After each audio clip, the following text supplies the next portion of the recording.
right, welcome y'all. I'm Scott with BANGover, and I'm here with Ty Denton from Laser Tusk. Hey there. Ty, do you have a middle name? Yeah, it's kind of dopey. My middle name is Cloud. Ty Cloud Denton? Yeah. It's not, dude, that sounds pretty cool, man. It does now Cloud? when I'm 36, but not when I was in elementary school. I'm thinking Highlander, I'm thinking Final Fantasy, so sounds pretty cool. I would just go with Ty Cloud. Well, like a lot of people, Sick. a lot of people think my parents were hippies, but they're not. I got duped into the middle name from my great grandmother. She was she was on her deathbed, and my mom was, 5 months pregnant with me, and she just goes, "Oh, whatever the baby is, make its middle name my maiden name," expecting her to die. They were just like, "Yeah, sure, whatever," and then she made a full recovery and lived another 5 years. So I got duped. Yeah, they had to fulfill that promise. Yeah, exactly. Oh, man. It's still a cool name. It's not that dopey. Oh, that's cool now. I like it now. I mean, I would go with it, but, that would be like my stage name, Cloud. Yeah. People call me Cloud when I'm on stage. Yeah, I'm fluffy. I can only imagine what you would wear if your name was Cloud. Only cotton balls. That sounds soft. Yeah. Right, well, today we have you here because drummer. I'm a drummer. Yeah. I fucking love playing drums. Obviously, I want to talk to you a lot about Laser Tusk, but let's talk about the beginning. Like, when did you start playing drums? Like, Okay, I started when I was 11, so I've been playing for like 25 years. I'm 36 for people who can't do math. I started with just like regular school band, just playing snare, and then like learning, the principles of beat and rhythm, and then moved on to a kick drum or a trap set for jazz band, and so I was trained in jazz.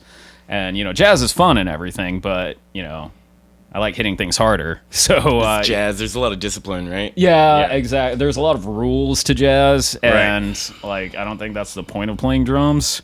I think the point of drums is to put in what fits. But make it your own way. Your personality. Yeah. Like everybody in the band has their own personality, but a lot of times drummers think like, "Oh, I'm a metronome. That's all I'm supposed to be." Pocket drummer, some cases. Yeah, and those guys make great money, but it just seems boring doing that. So like after playing jazz for a while, I started a really crappy high school band and just kept joining other bands and stuff like that. With I always try to do a different genre for whenever I try a new band. Yeah. So, because I think everybody's supposed to learn and grow and, different genres show you different things. Yeah, exactly. Yeah, teach you a different drum beat. Exactly. Yeah. So, like I started a really shitty high school rock band, and then I joined a shoegazer band, and then, that was fun. But like every time you learn a new genre, you learn little new tricks and new fills that you can throw in and be like, oh, wait, this thing could work for this song, for this band right now. Yeah. So that's why I always try to switch it up whenever I can. Yeah. True, yeah. Was it just those two styles? Did you ever go to anything like oh, man. punk, metal? I mean, you just probably going across the rock and roll aspect, right? Or like plain. Well, let me think. Okay, so first band was a band called Thurber-Mingus, and that was the shitty high school band.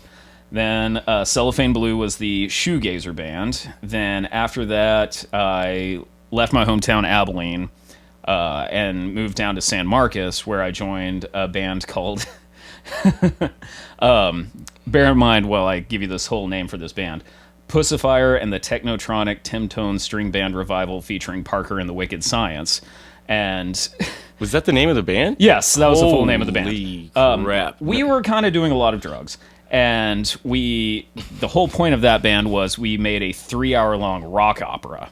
And so we all wore different costumes. Like, It sounded pretty cool. It was really cool. It sounds really cool. It was really fun. My character was the Reverend Socrates. And so every show I would dress in a priest outfit. So nothing's more fun than going to a bar, In a priest outfit? getting really hammered, dressed up like a priest, and then going up and playing this really ridiculous rock opera. So after that band was really fun, but you can only go so far if you only have one thing to do. Later on, I'll tell you a really fun, embarrassing story where I accidentally showed my balls to about 400 people while playing with that band. As you were dressed like a priest? No, well, here, I'll just get into it really quick. You can't gaze over it now. I'm sorry. So, we always wore costumes. Everybody had a different, outfit for their character.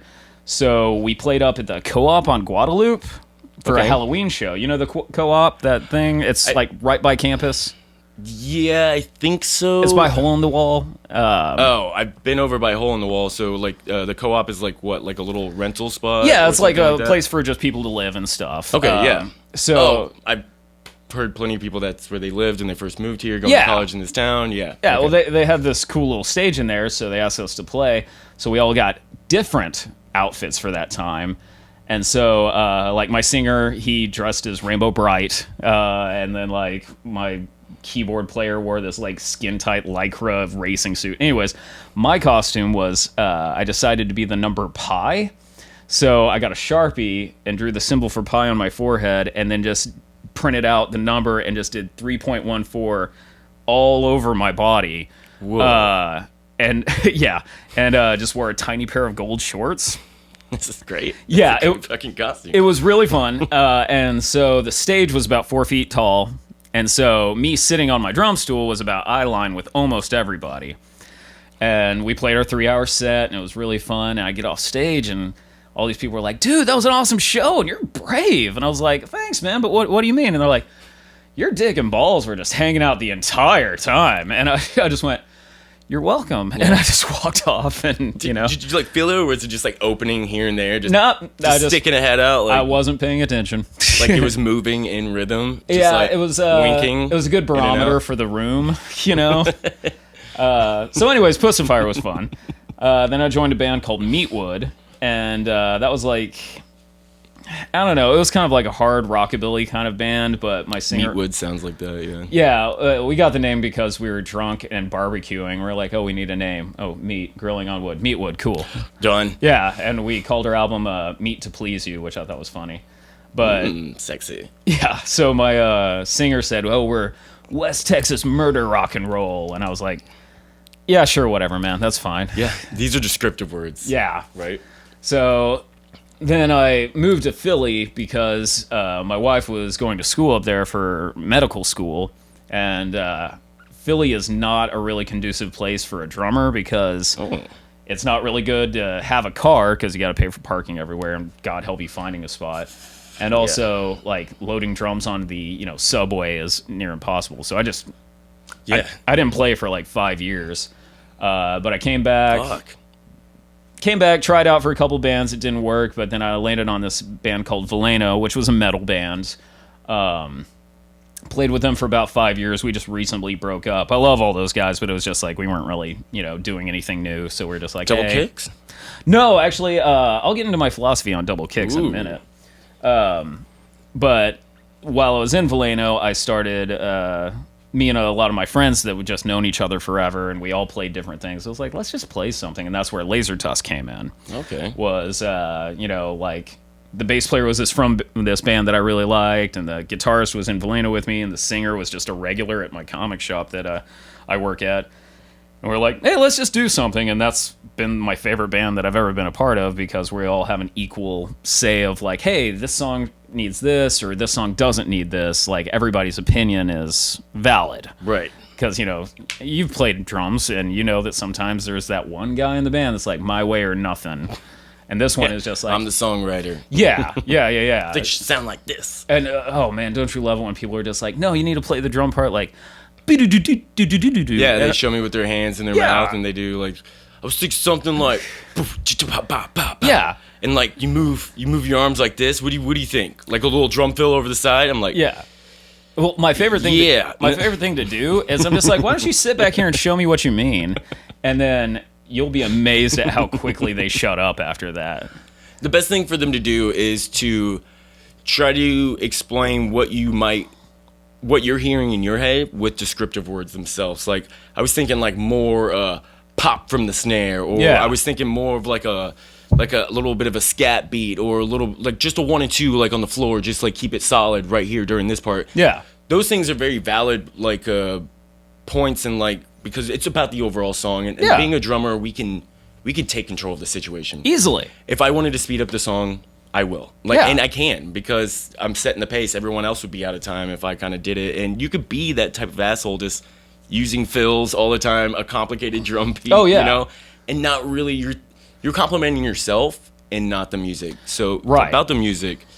And those descriptive words are great, but when someone tries to show you like air drums like this, Yeah. and then like you go across, like, I'm just okay. Like, I try to push them into saying these words that I'm trying to, like, you know, these descriptive words, like a more of like a boomier sound. Like, what do you think? Like, I could do double time on this part. You know, like, is this what you're kind of like going for? Yeah. And 9 times out of 10, you've been playing for so long, you could start to read those guitar players, those songwriters. Oh, yeah. And kind of get the idea what they're asking when even they try to beatbox with their mouth to try to show you a beat. Sometimes Yeah. I make them repeat it like 4 times just so I can like have a joke to myself of them just like scatting. One more time. Yeah, just one more time. How do you like? But do? Like, is that what you're saying? And Do you think this is why people think drummers are assholes?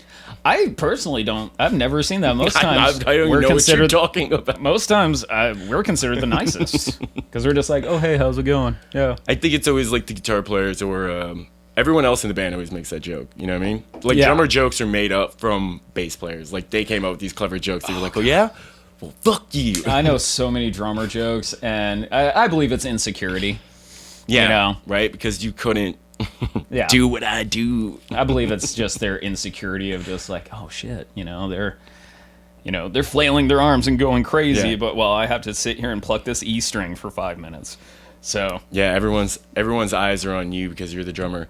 And that's kind of the thing. Well, not to take too much credit. Like I said, it's an overall thing. We're kind of joking a little bit. But there is some truth because drummers bring hype on stage, right? yeah, If there was like a hip-hop group or just a rapper, they would have a hype man because they don't have a band, an actual drummer to kind of show like someone moving in the beat of what you're going to dance to, essentially. Or move your body. We're you know what I mean? conductors not only for the band but for the audience. And I Right. mean, like, I'm nothing without my band. I know that. Like, We're just drums then. I love those. And only drummers love just drums. Yeah, like, I mean, I love everybody in my band. But it's drummers need to realize a lot of ones I've met, they need to realize, hey, you're just as special. You're like, Right. you're just as important as everybody else in this band. Your opinion means a lot.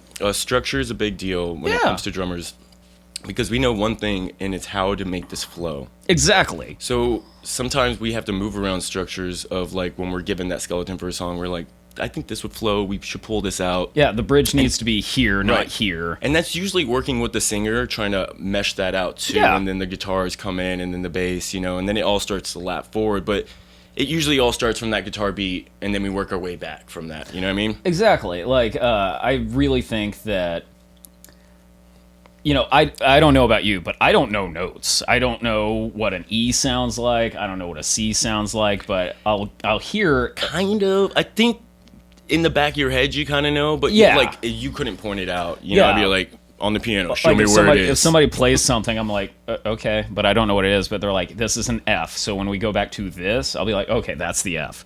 Here's my count. But like, you nailed it on the head. It's the structure, and that's where I think I come in a whole lot with Laser Tusk. Is just like, we'll come up with all these different parts, and I'm like, okay, so part A, part B, part C, and then bridge. So we'll do part A, then part C, then bridge, then part B.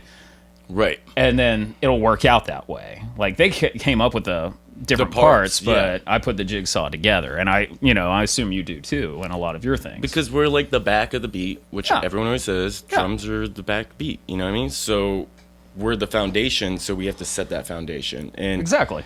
the guitars and the bass and the riffs all sit above that. While we're trying to, like, create a structure, like, we're the bones, if you will, and everything Yeah. else is the flesh and the bone and the heart, Yeah, we're backbones. Yeah, we're here to, like, do this job. But like you said, there is a lot of drummers that just kind of sit in the back and just kind of take it easy. But I feel bad for them. it's a combination of the two. You have to know when to sit back, and you have to know where you have a moment to shine as a drummer. Oh, most Kick definitely. it up a notch, make it more interesting, especially on.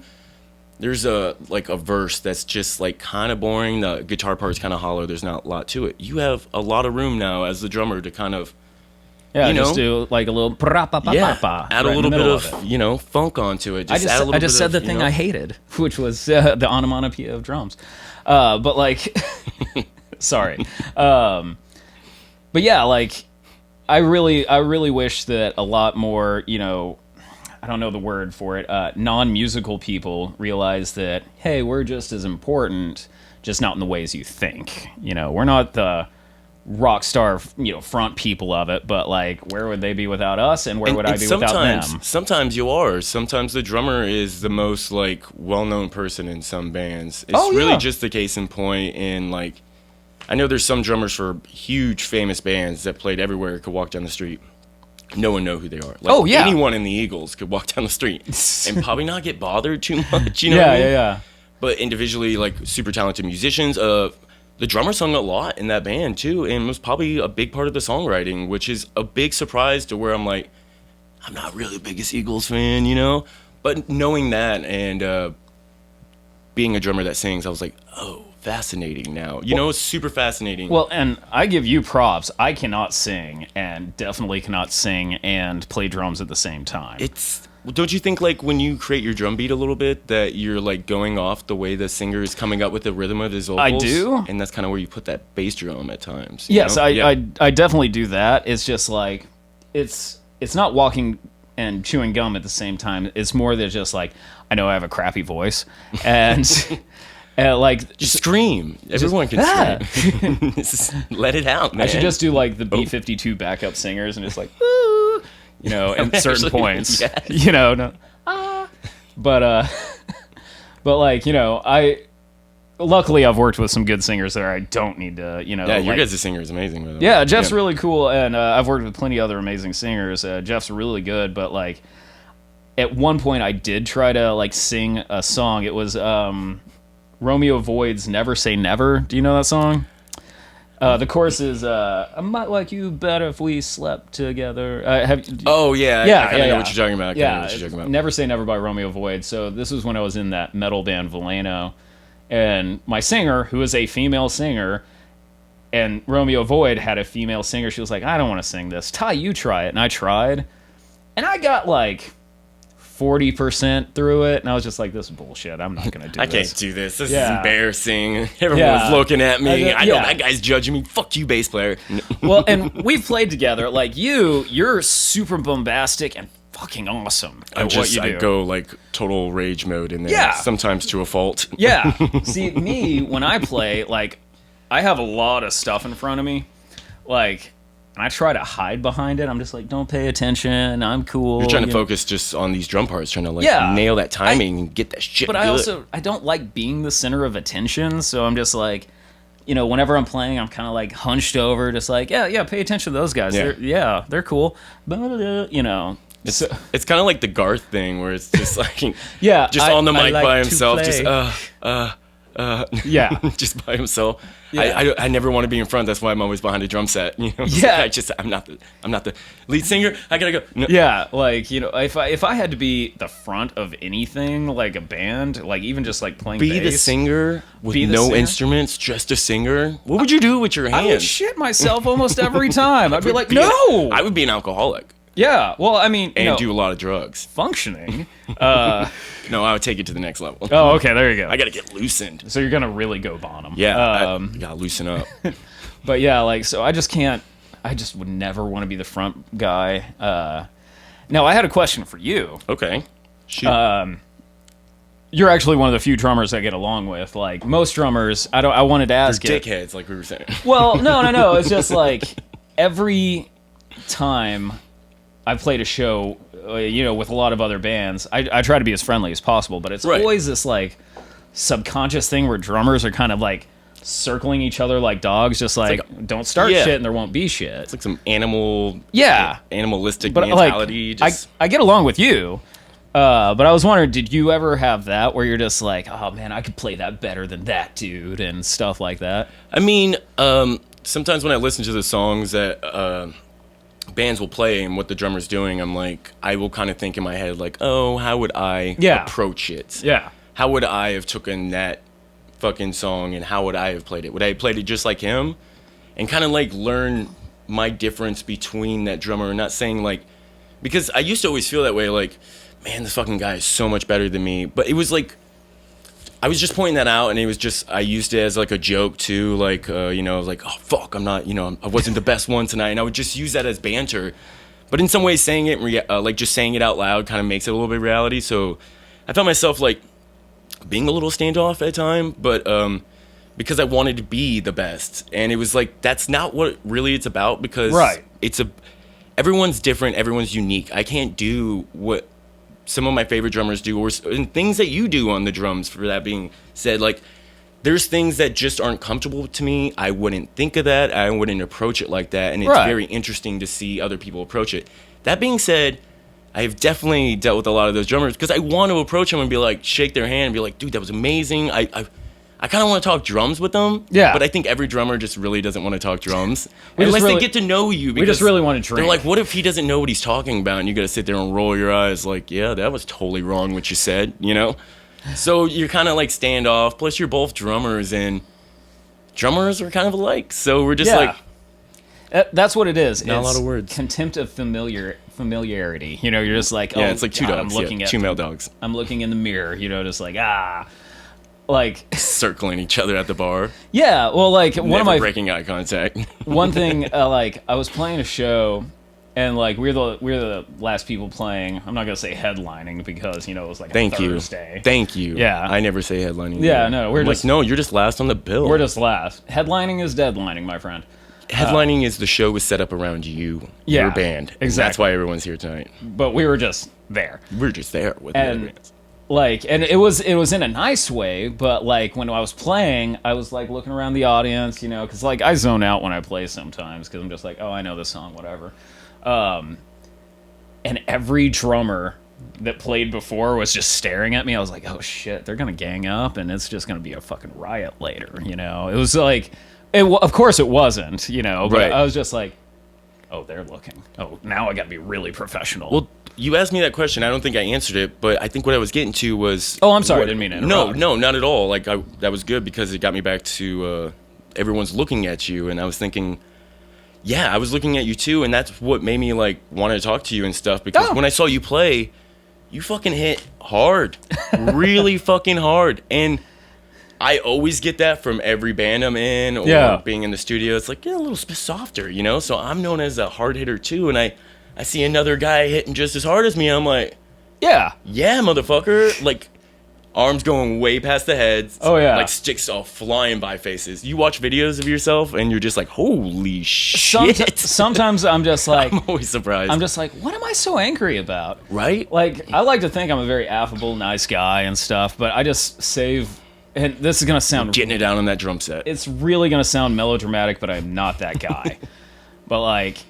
I'm usually in a great mood and everything, and if something bothers me, I'm just like, fuck it, whatever, it's fine. Also, am I allowed to cuss on this? Yeah. Okay, cool. It's rated E for everyone. For everyone, yes. Oh, it's explicit? Oh, I thought it was everyone. Okay. Well, it's rated E. It's rated FE for fucking everybody.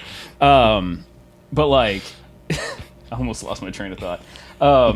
So during, whenever I get behind the drums, it's an amazing workout. Yeah. Like, this is the best cardio ever. Like, when somebody's, like, wanting to talk about, like... A diet plan? Yeah, I'm just like, dude, Pick up the sticks. Get some crappy drums, get a practice space, and just go for it. Learn your favorite songs. Yeah.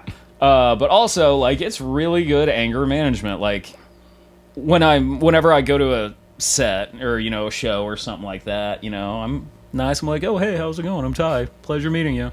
And I get up there and I, like... beat the shit out of the drums, as you said. And then I get off, I'm like, oh, hey, how are you doing? And they're like, are you all right? I was like, yeah, I'm fine. I worked it all out. I'm great. I think it's like a transformation. You hit the stage, you become something else. You like unleash that fucking inner beast. Yeah, exactly. Get him out. Yeah. So you could be that mellow guy. It's out. Yeah. And then for the rest of the week, I'm like, all right, cool. I got it. Yeah. And, a lot of people deal with their anger unhealthily. And I'm like using it to just like, A, hopefully make good music, and B, just work it out, and beat the shit out of some stuff. It's the same thing as a punching bag, It's the best part about playing drums. Exactly. I don't even care if you're in a band or not. Like, just learn drums, and it's very therapeutic. you learn so many things that you can use in life. Oh, yeah. I mean, the timing, the movement, Hand-eye coordination. And if you are playing with people, you learn how to work with people. If you play any instrument in a band, you're learning how to work with people that you can use at your job. Yeah. You know what I mean? Like how you talk to people, because emotions are tense. Especially calling someone out, like saying that's wrong. Like, oh, yeah. Me being a drummer, I have literally almost shattered my front teeth, but took a step back and I tried to do it better, you know? Try to take that with a grain of salt, because I know it's just about the song and it's not like he's picking on me, pointing me out, you know? Well, and like being in bands, like especially multiple bands, you learn how to deal with every type of archetype of person. You know, that's true too. There's the egomaniac, there's the wallflower, there's the guy that's just there. But like once you start working with all of them, you're like, oh, I know how to talk to you now. Right. Like, you know, like, so like I work in customer service retail stuff, and like every customer is just one of those kind of archetypes, just like, oh, you're the lead singer. Okay, cool. Then let's talk about it like this. Or like, oh, hey, you're the wallflower. Well, I'll be a little nicer with you, and we'll talk a little bit more gentle. Yeah, I'll be a little sweeter to you. So, oh man, we're just like, we should write a book about this. I mean, it's really like the things that only drummers know about, and like you said, we're a little bit of a conductor, and we do have to like play with those energies a little bit, because we're just in the back, we're just ready to play them songs, you know? Yeah. And our ideas are like maybe grazed upon in some ways. Like I can never come up with a band name for any of my bands because they don't like what I have to say, but well, luckily that's off topic, but luckily I came up with the the opinions of the moving around of parts and songs, and maybe how we should approach things is always taken musically, you know? Right. Yeah. Well, luckily I got to come up with the name of Laser Tusk, but that was just because I was drunk watching Star Wars. And come up with the best names, by the way, for all the bands. Thank you. Yeah, my wife was also just sometimes just like, dude, really? Okay, well, I guess I'll go see Meatwood. Yeah. I'm like, thanks, babe. Meatwood? All right. Don't bring your kids. Yeah, don't bring your kids to that band. That was Imagine you guys wearing just those gold thongs, G-strings the whole time, and just I still have those shorts, and they still fit? No, because back then I weighed 115 pounds.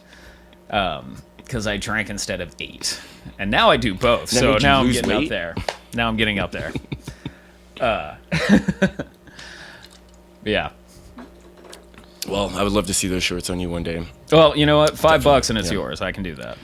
Definitely. I'm a cheap man. The whole time you've been playing drums, I've always had this fucking happen to me, and it's kind of like I think I just started this podcast. It's like something I always say to like maybe learn something I didn't know about some of the great musicians in this town, or just people I like and admire, and I'm like, you definitely have something that like you do that's different. I want to learn and make myself better. Thank you. Have you ever like injured yourself, like drum related injuries? Because this is something that I will bring up with every drummer that I have on here, because I constantly do. I pulled multiple muscles, fucking tendon in arms, fucking sciaticas, eardrum. This happened to me like a month ago. Like hand just started seizing up and like, clenching real hard. Yeah, and I couldn't get it to stop. Anything like that? Ever? No. Am I doing something wrong? No, not at all. This drums are a full contact sport. Yeah, and you know, whenever I see a non-drummer just be like, oh, owie, I'm just like, dude, really? You know what my bass player said the other day when we were recording? It's like, I don't know, can we take a break? My wrist is sore. Your wrist is sore? I almost ripped the console board out the wall and beat him to death. For people that could not see what I just did, I rolled my eyes very heavily. This was on the 15th, like, tracking take of, like, doing 11 tracks, or 6 tracks, but it was like, we've done them 15 times kind of thing. Okay, so I'll give you my top 2. So when I was in that rock opera band Pussifier, we were playing a gig, and I was banging my head pretty hard. And for people that don't know what I look like, I wear glasses. And I straight up went like, let me borrow this.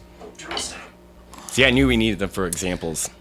I went like that, and it went tipped straight into the eye. It went through my glasses and scooted my left eyeball over. and I had to pull it out. And so let me grab the other drumstick.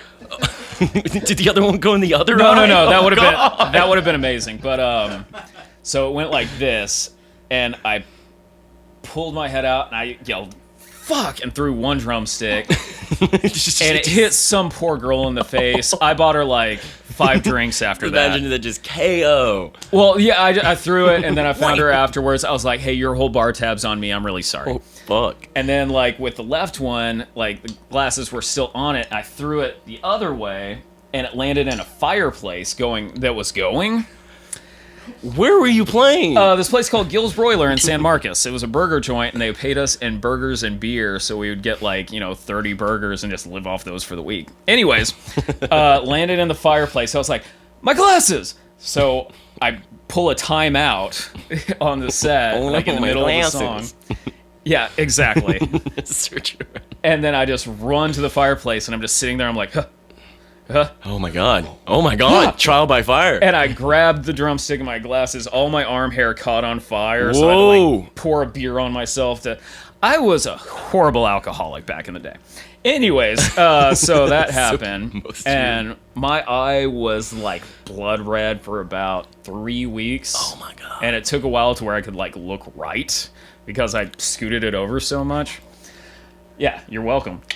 Then on another occasion, there was a place called Headhunters on Red River. We used to play there all the time. I used to play there all the producer Chris. Yeah, I used to play there weekly. Was this like 8 years ago? Sarah was the bartender. Shaved head. I work with her at Stay Gold now. This was probably about 2006, 2007. Billy Milano was there.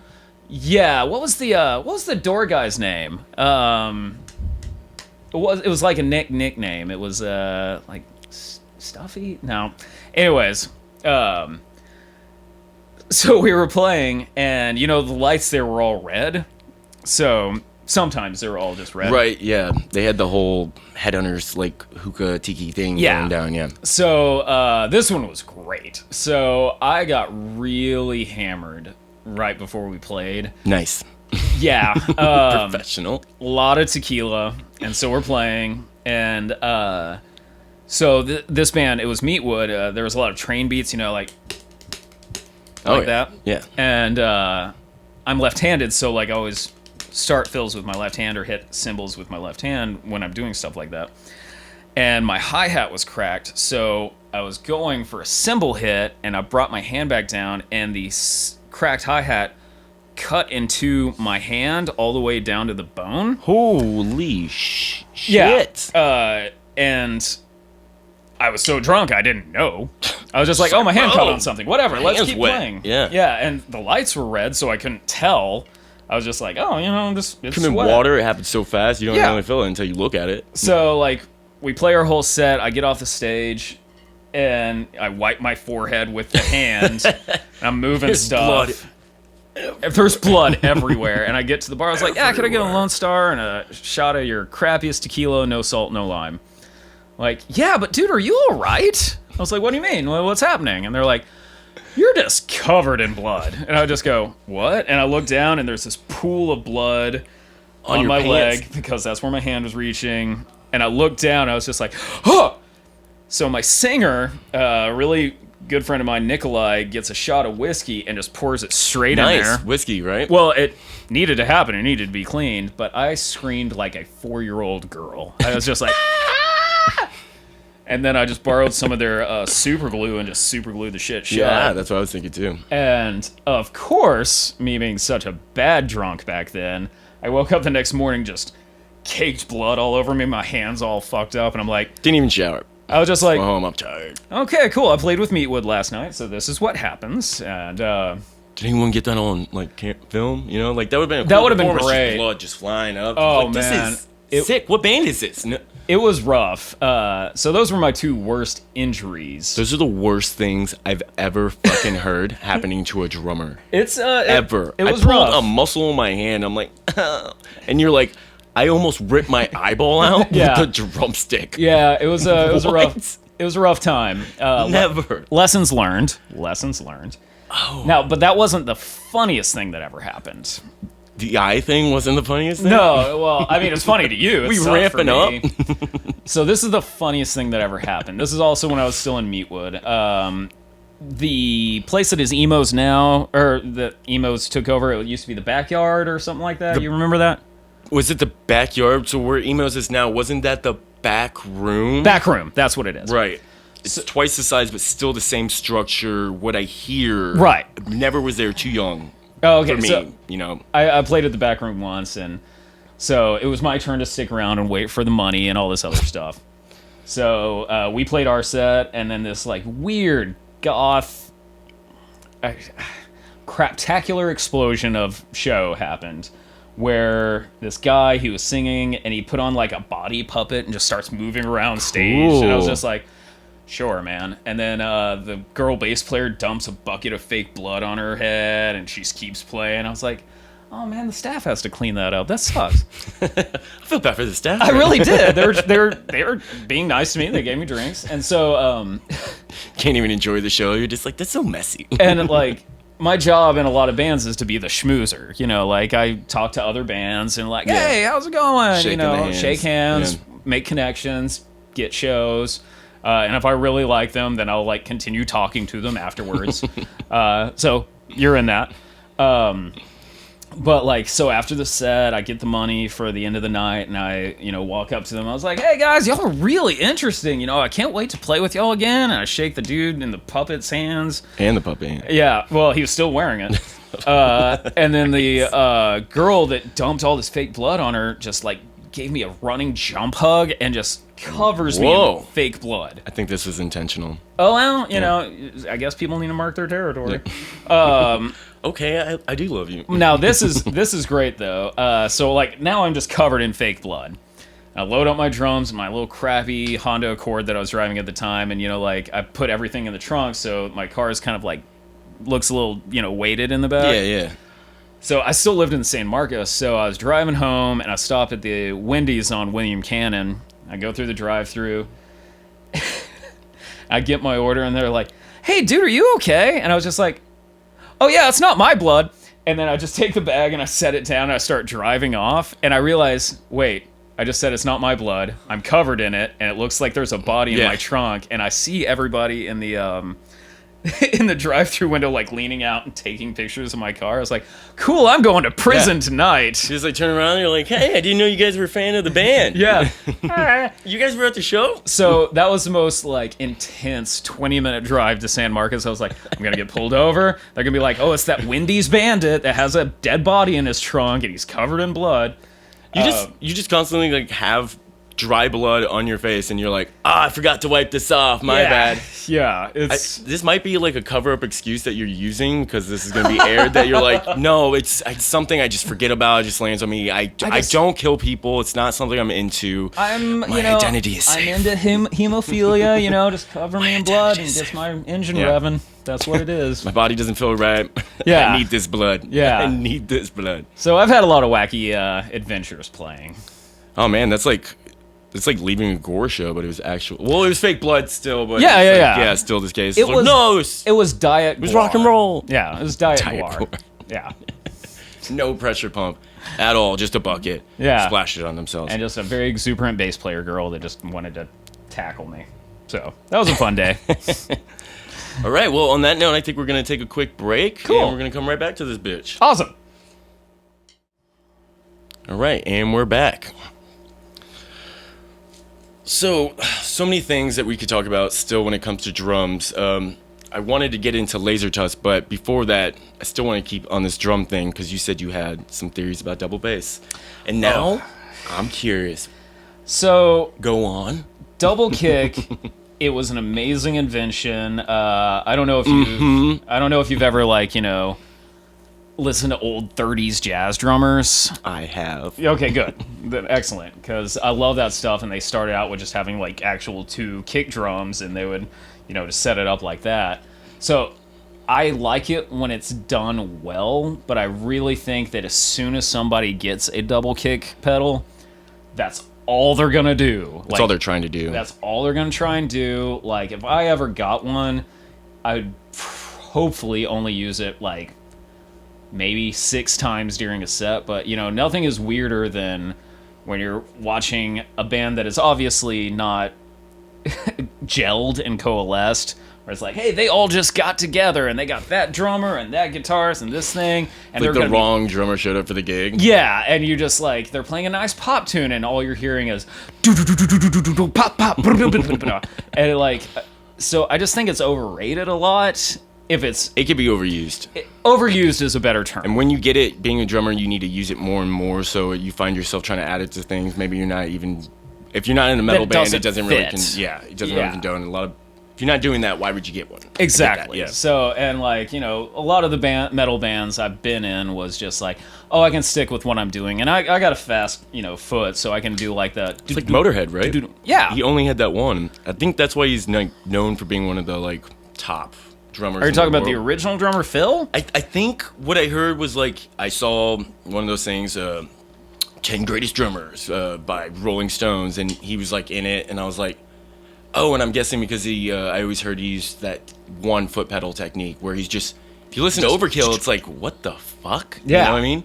Because I couldn't do that without double bass. Mad props. Show. Mad props. And I respect that. And I also respect double kick drummers. It's just like... But that brings you to the point maybe of not using double kick pedal and like learning how to really get fast with a single kick. Exactly. Because the double kick is used in certain parts.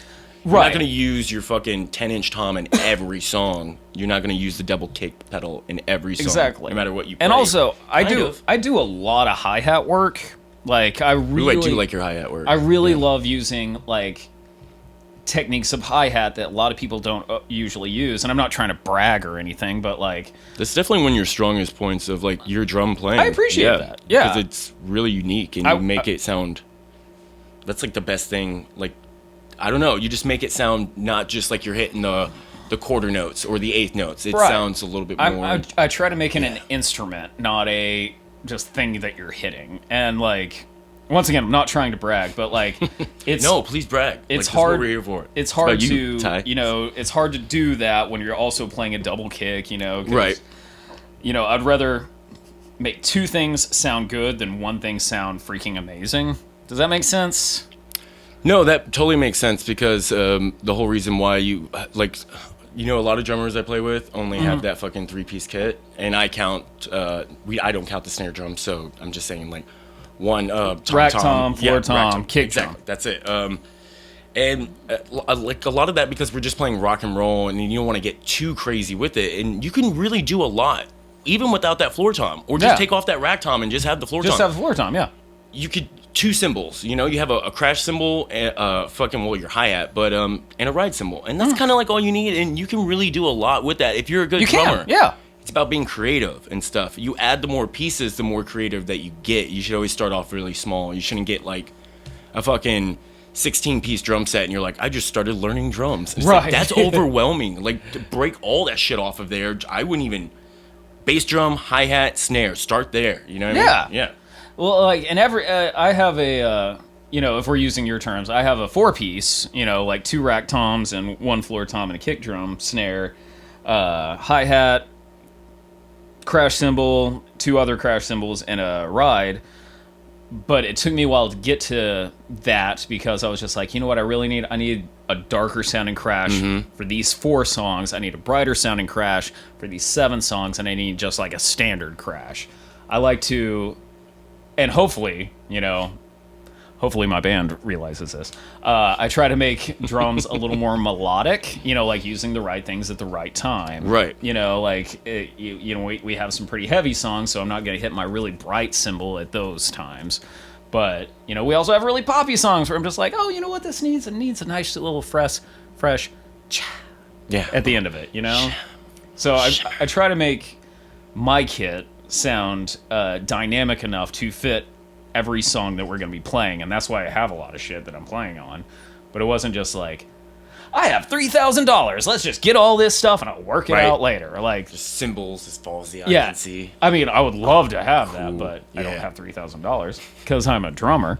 And but like, I always try to make it to where everything has a purpose. Right. I'm not going to get a giant 22-inch China cymbal because how often would I actually use that? I use it pretty often. Well, no, but you will. I won't. Like, there's just not a lot of, like, reasons in the band I'm in right now to use it. For instance, I really don't use it for the low down and out. I could put it there for the end of songs, maybe add a little bit of, like, really fast, quick pace, because it's just a, you know, and that's like cool about it. But I don't need it if I don't have room to set it up, because, you know, sometimes it's fucking tight back there being a drummer. Oh my god, yeah. And the more shit you add, like, could you imagine just having, like, one more extra tom, another cymbal? Like, that's a whole... And everyone's putting their equipment around you, and you're like, I just need a little bit more room to, like, scoot this out. Can I just... Well, and, like, it depends on... I just don't even use it for that, man. It depends on so many things, like location. It also depends on venue. It also depends on who you're playing with. Like, I told you earlier, I'm, you know, just gonna try out for a band tomorrow. I'm not gonna bring all my stuff because I don't need it for that. But I have all this for this band, yes. But, like, I'm gonna probably lose a couple of things when I'm trying out for them tomorrow because they don't need, you know, this 20-inch Freak Crash from Sabian. They don't need that. I mean, like, they're just an R&B group, so why would I bring it, kind of thing. So the thing I like about drummers is we're utilitarian. We're just like, this is what's needed, this is what we're gonna use. Everything has a purpose. At least good drummers. Right. You're not having 3 bass drums and you're only using 2. Yeah. 1. Yeah. You're not like getting a Neil. It just looks cool. You're not getting a Neil Peart set and just like, okay, a 1 and a 2 and a 3, and like playing Mary Had a Little Lamb. You know, I like having things that are there for a purposeful. purpose. Yeah. I went on a little diatribe there. I apologize. No, I mean, like, I think that's what drummers are just good at in general. It's like trying to do what we do is it's supposed to have purpose. Everything that we do is supposed to mean something. The reason why I play this drum beat, the reason why I think the song should flow this way, or why I think I need this cymbal, because there's a sound in your head, you're trying to, like, figure it out, and you're like... Yeah. I've been thinking about that a lot, too, like, with cymbals, and, like, I've been playing some songs and maybe writing new songs with my bands, and, like, hitting a cymbal and, like, not getting the sound that I want. Yeah. You know what I mean? And that kind of, like, throws me off of my original idea, which starts to make me, like, lose maybe that first gut feeling that I had when I heard the riff. Yeah. It was probably my best idea for it. But then I kind of, like, had to, like, reduce it to what my drum set could offer me in some ways. Mm-hmm. So I have been kind of thinking about that. But then again, trying to take a step back and not think, like, oh, I should add more stuff because that's going to make me a better drummer, but try to maybe learn how to just use what I have in a more dynamic way, in a more clever way, and just try to get creative. Adding new cymbals ain't a bad thing, but maybe just getting better cymbals is more like where I'm thinking. And that's a like, great point. You can really change up the sound just adding a new, fresh set of cymbals. Well, you know? and you raised a really interesting and amazing point. It's start off with something small, get good at that, and then add what is necessary after that. Exactly. Because, like, when I first started, it was the same thing. I had the 3 toms, but I only had 1 crash, 1 ride, hi-hats. And then, like, once I got good at that, I was like, oh, okay, well, let's just add another little thing here. Let's add a splash right Sometimes here. it just makes it easier for your beat that you're thinking of, because if I had the cymbal there, which is maybe the same cymbal that's on this side, it would make me able to do it faster. Exactly. And pull that off. Exactly. Know? Like, are you right-handed or left-handed? I'm right-handed. I can't believe you're left, but your drum set doesn't... Do you set your drum set up? No, in a left fashion? It's a right-handed setup, but... Oh my god, I've been having this conversation for a month, and I'm like, why would a left-handed drummer reset his drum set up the opposite way? Why don't you just set it up the regular way and play open-handed? So... Right? Well, no, I've had that question multiple times. I can play that way. I'm only left-handed when I'm riding. Everything else I'm ambidextrous at. Whoa. So when I... Great for being a drummer. It is. It really is. So that's why I thing. Also have all those symbols, is because I could just go like that or that, you know, like left hand, right hand, or right hand, left hand, or, you know, both at the same time. And also it was because that's how I was taught. They gave me a drum set, never played on one before. It was like, they were like, this is how it is. And I go, oh, okay. So I learned it that way, and I was like, wait a second. But I could also do it this way. Oh, I can play both ways now. And oh, fun fact. Yeah. Like, I swing both ways when it comes to drum setups. It's fucking pretty cool. Yeah. So you're right-handed. So when you start fills or start little solos, I bet you start with your right hand, right? See, that's the weird part. Do you start with your my left? left? Okay, cool. And when I do double bass, I start my left too. That gets it rocking Me too. for the right side. Yeah. Me too. For whatever reason, it feels comfortable. So I start my fills with my left hand. So when I do just an across the board, that's what I call it. I don't know what the actual term is. Like Standard drum roll. Snare, tom, tom, tom. I start with my left hand, do that, and then hit like that. Hit with a crash with the left. Or I can do a fill, hit twice with my left hand, and then use my right hand. That's usually what I do, which is kind of a lazier way. In It's some not cases, lazy. it's my style, but if It's not someone asked lazy. me not to do it, I don't know works. if I couldn't not. It works. It works. That's the point. The only thing That's matters. all that matters Yeah. is if it works. I've recently, in the past 5 years, taught myself how to start fills with my right hand and go down and do it the pros or whatever they say. But that's why I have 3 toms, is because if I started with my left hand doing a fill with there's only a tom here and a tom here, I'd have to go bop, bop, doot, doot, and then lift this arm really big so I don't doesn't hit. make sense to me either. Exactly. It's more like I would immediately move with my right to the floor tom if all I had was that one tom.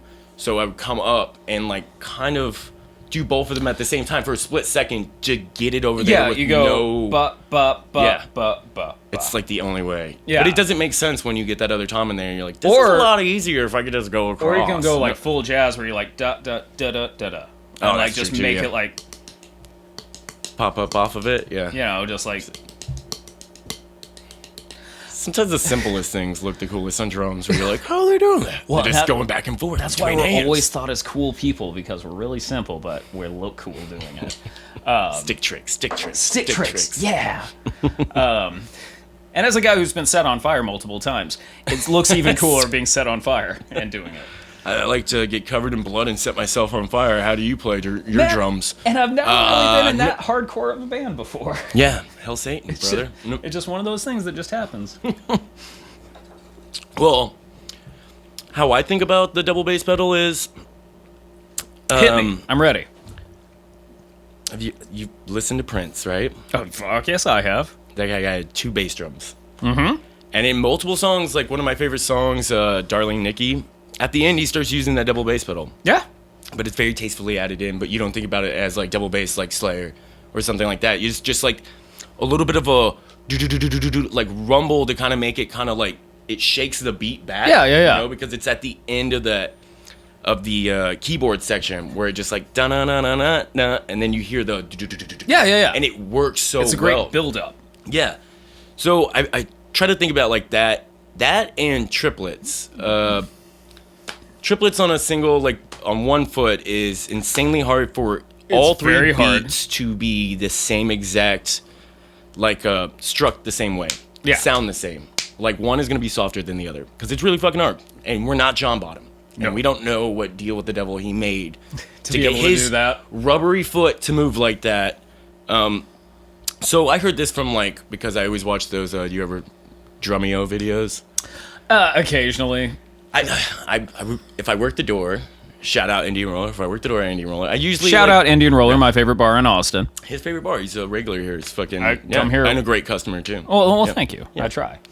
And I watched some of those videos, and all these modern day jazz drummers, hip hop drummers, they all have the double bass pedal for the reason just to add a little pop, a little bit of pop here and there when they couldn't do it. It's just da-da-da. Exactly, as fast. So I think that's when you get it. But again, if you're a beginner drummer, start with the single pedal. Start with single. Start with the single pedal and work your way up, because you're never going to get either one of them down if you try to do both at the same time. It took me a long time to get my double bass down. This is And weight training, really, what it was. This is the analogy I use. It's drumming is the same with juggling, because it all requires the same thing: timing, hand-eye coordination. But if you're just starting juggling, you're not going to be juggling chainsaws. So start off with something easy. Throw me one. Yeah, start off with something that beginners use, and then work your way up to it. Because chainsaws will cut your fingers off, and double kick, if you don't know how to use it, you're going to look like a fool. And you can really fuck up your left knee. I have, that's something that keeps, like, if I'm really working hard that day, doing a lot of drum stuff, really? I'll be limping away, knee brace up kind of thing. Oh, really, bud? You really got to get it rolling. I think what it is, it's like, this is the worst problem for drummers. It's like a professional drummer has his drum set mic'd in a room, like, all the time. Everywhere you go. Your home has it mic'd and studio set up. You don't play, like, just in a practice room with an acoustic set with a bunch of amplifiers blaring and no one controlling a main sound. Yeah. So guitar could be louder, bass could be a little bit louder that day, and I'm just trying to hear my drums when I play it. I'm trying to get the certain resonance, a certain, like, feel for my drums. So sometimes I have to start hitting a little bit louder. Sometimes I start bashing cymbals a little bit more because I'm trying to hear it. But it's just because it's too loud in the room. Oh, yeah. And with, like, proper mix and stuff like that, I think it could really open up my mind and probably save my body from pure devastation and hard work. Because sometimes that's what it is. And tensing up, and I need to start going to yoga and running all the time. This is something I really got to get into, especially the yoga thing. Breathing, singing, playing. I wish you the best and have fun doing it. You're not coming with me? I'm not doing it. After the end of this, I was going to be like, so I'm looking for a job. And that's really why that's why I brought you here today, man. I thought we could become friends and start running together, start working out. Well, my knees are shot anyways, so I'm falling apart. And you're doing fine without it. Your drum parts are great. Well, thank you. I appreciate that. You're not playing double bass either. It's and I hope you listen to my other band, Flooded Tombs. After no, this, I really want to. I honestly didn't know you were in another band. Just let me know if I'm using too much double bass. Be like, a little too much there. I will send an angry letter if needs be. Just leave it on our Facebook page. Okay, cool. Yeah, make it public. It's Flooded what? Flooded Tomb. Tomb. Okay. And also, this is another great thing about drummers. We can't hear anything because we're really we play loud all the time. Yeah. Flooded Tomb is the name of the band. Flooded Tomb. Okay. Mine and Chris's band. Shout out. What up? Hey, Chris. So let's get into the whole Laser Tusk thing. You guys just recorded an album. Yeah, our second one. Yeah, and Laser Tusk is 1 year old. No, we've actually been together a while, about 2.5 years. Your page is very vague. Yes, we are. It was hard to research. Sorry. Yes, we've been together for about 2.5, almost 3 years. Do you just want the history of it, or no? I was just curious on, like, where you guys started, because I thought, like, that. Well, it is kind of like a 1 year anniversary or another year anniversary for you guys, and you guys came out with this album, so it's like in a good July, Yeah. When you guys started. This album came out in July, celebration time. Yes. So Mazel Tov to us. Yes, 11 songs on the album. Man, I really want to start talking to you about, like, that process in the studio and. So studio stuff. Well, first, let me talk about the guys. And I'm not being sappy. These are some of my closest friends. Tear up. I might get emotional. Let me pull out my sad poem diary called Garden of My Purple Sorrow. So, I'm just kidding. So, the bass player, Andrew, I've known for, almost decade plus. He came into my shop all the time. He was in this band called Space Vampire. Cool. Which is a really cool, like, sci-fi rock band, which I'm a huge fan of that genre. It's just like... Sounds awesome. Yeah, it was really cool. It's just all, like, about different planets and stuff like that. If you ever heard of a band called Hum, they're kind of like that, where it's just, like, sci-fi rock and roll. I've heard that, yeah. I ran into him again after not seeing him for, like, about a year, and I was just like, hey, man, you still play bass? He goes, yeah. It's like, well, let's try something out together. Shits and giggles. We'll, go to Space, that place up the road. Just jam. Yeah, let's just jam around, see what happens. And one of the guitarists, whose also name is Andrew, he was playing with me in Valeno at the same time. I was like, hey, Drew, just come on, join up, see what magic can happen. Just jamming. Yeah, we just jammed around. It was kind of fun. We wrote some, like, songs that we don't play now because it was just kind of like the first songs. First songs. Yeah. Every band has that. The first couple of songs cut out. Yeah, at least 3 or 4 that no one's ever gonna. Where at the time you're like, oh, dude, gold. But at the once you play. It works, yeah, and then Yeah. you're like, it doesn't work with the rest. You gotta And kill it. we were having a good time, and then there's this guy named Jeff who comes into the comic shop I work at, and we became friends on Facebook, and he posted a message of just like, oh, hey, do I know any musicians? I recorded this thing by myself. I want to see if, anybody wants to add anything. And I just said, dude, like, I'm a drummer, right? And he goes, yeah. And I was just like, fuck it, you're just in my band now. And I Come with me. yeah, I grabbed him by the hand, and we I brought him down, and we jammed around for 2 more times. We're like, oh, this is something that could actually happen. And so we just started playing, and it was great. Once again, I'm not being sappy, this is the kind of band I've always wanted to be in. Right. Where it's just we have enough different songs for different venues. And by that I mean if we're playing at a certain club that more likes poppy stuff, we got a good set's worth of things that could be poppy. If we're playing at a metal bar, we have enough stuff that could be heavy. So it's fluid enough to jump around.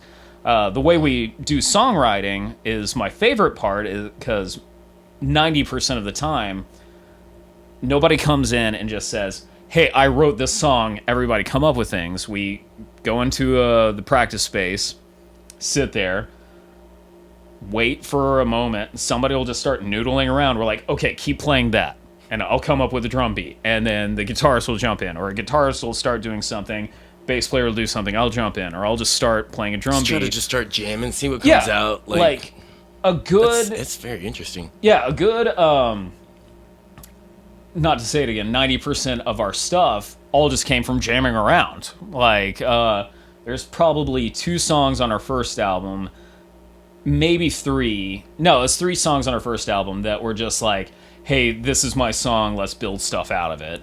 Everything else is we were just sitting there and oh, that bass line's really cool, use that. Oh, that guitar line works with this, so just add that into that, and then I'll make a beat to make it all fit together. And this album that we just recorded yesterday, our second album, is more of the same, where we're just sitting there and we're like, hey, this sounds really cool, or I came up with, this thing while I was waiting in the parking lot for you guys to show up. Yeah, I was thinking about this last night. Yeah, and I'll around. I'll be up at, I'm sure this happens to you, I'm up at 2 a.m, oh, this drum beat's really cool, and I'll write it down in my phone and bring it up and be like, okay, first I have to decipher what I was thinking, and once I get that, then I can play it for them. Write tabs or something, or just try to beatbox it out. I can actually write drum music on scales and stuff, sheet music, little 6 lines. Yeah, and here's a kick.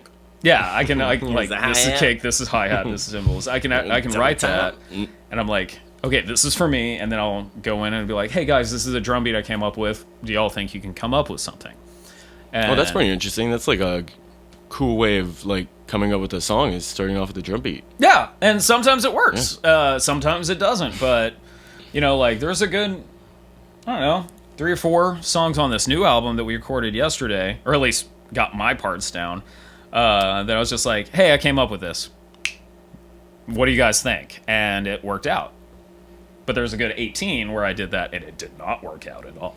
Yeah, sometimes they're not hearing what you're hearing, I guess, and it's just as hard as for us to explain if we were coming up with an idea for a song, be like, I think you should go da-na-na-na, na-na-na, yeah, and we're going ass backwards. I can whistle like a motherfucker, but they're not understanding what I'm doing, Notes like this, just play a piano for them. I was thinking something like this. Well, and one of the songs we recorded yesterday, it's called Sorcery. When me and the bass player came up with the basic outline for it, I was just like, okay, guitarists, I want it to be there's a monster right behind you, and if you turn around, it'll eat you. But as long as you don't turn around, you're fine. So I want it to be creepy hell did you mean? And overwhelming, but they were like, I think I get it. I was like, you don't get it. I want it to be terrifying. I want this song to be putting people on edge. And then eventually they got it, but that's how I throw in my 2 cents. I'm just this is the feel of the song. I want everybody to be listening to it, be like, is it over? Oh, okay, cool. Does that make sense? No, that definitely makes sense. That's how you would describe what you're going for, and using these words and explaining it in this way. how you're trying to get your idea across, because we can't sit there and be like, I was thinking like this guitar riff. Burr, burr, burr. Yeah. It's a lot better if you just use those to like words of like, even if you're trying to like tell the story or the vision that you have in your mind of like, this is what I was thinking, you know? Yeah, and like so much better. One thing that this band that does that I'm really happy about is each album kind of has its own theme to it.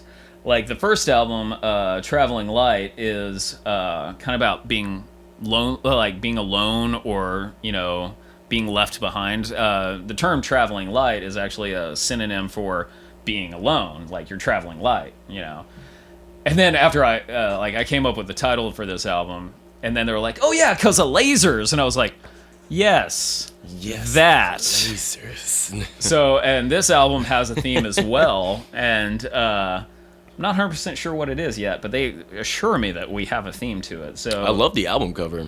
Oh, thank you. Yeah, it looks so cool. That was from a artist who lives in Thailand who knows my bass player. His name's Luca, and we just gave him like the ideas, and he was just like, he gave us like 5 rough outlines. He was like, "Which one do you think works better?" And we're like, "That one," and that's how we landed on that. Damn, that's a sick ass fucking sick as fuck. Yeah, I really like it. Thank you. And man, that recording process, 11 songs. How long did it take you guys to do that?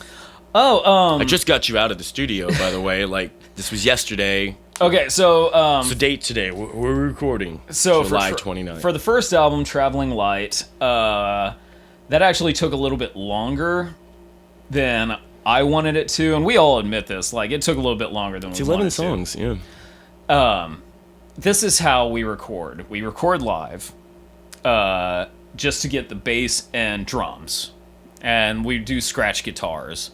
And then, so first day, no matter what, drums and bass. Right. So that's where most recordings start. Yeah, first day for Traveling Light, and then first day yesterday for the second album. We don't have a name for it yet.